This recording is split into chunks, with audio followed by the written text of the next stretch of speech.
दोस्तों आज फिर से हाजिर है एक और नई कहानी के साथ। तो चलिए बढ़ते हैं कहानी की ओर।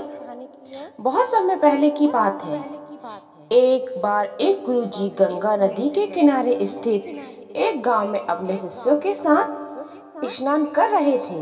तभी वहां पर एक राहगीर आया और उसने पूछा, महाराज, इस गांव में कैसे लोग रहते हैं? दरअसल मैं अपने मौजूदा निवास स्थान से कहीं और जाना चाहता हूँ। गुरुजी बोले, जहाँ तुम अभी रहते हो वहाँ किस प्रकार के लोग रहते हैं? मत पूछिए महाराज, वहाँ तो एक से एक कपटी और दुष्ट बुरे लोग बसे हुए हैं। राहगीर बोला। गुरुजी बोले, इस गांव में भी बिल्कुल उसी तरह के लोग रहते हैं, कपटी, दुष्ट, बुरे। यह सुनकर राहगीर आगे बढ़ गया।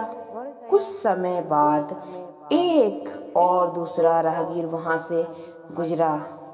उसने भी गुरुजी से वही प्रश्न पूछा। मुझे किसी नई जगह में रहना है।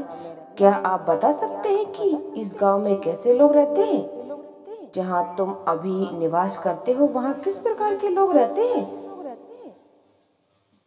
गुरुजी ने इस राहगीर से सभी वही प्रश्न पूछे।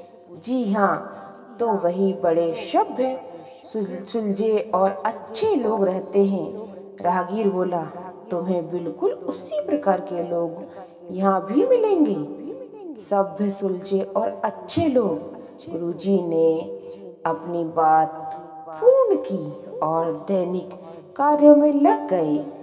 पर उनके शिष्य ये सब देख रहे थे और राहगीर के जाते ही उन्होंने पूछा, क्षमा कीजिए गुरुजी, पर मैं अपने आप को दो राहगीर के एक साथ ही स्थान के बारे में अलग अलग प्रकार की बातें क्यों बताई? गुरुजी गंभीरता से बोले, शिष्यों, आमतौर पर हम लोग चीजों को वैसे नहीं देखते हैं जैसे वे है, बल्कि उन्हें हम वैसे देखते हैं जैसे कि हम खुद हैं।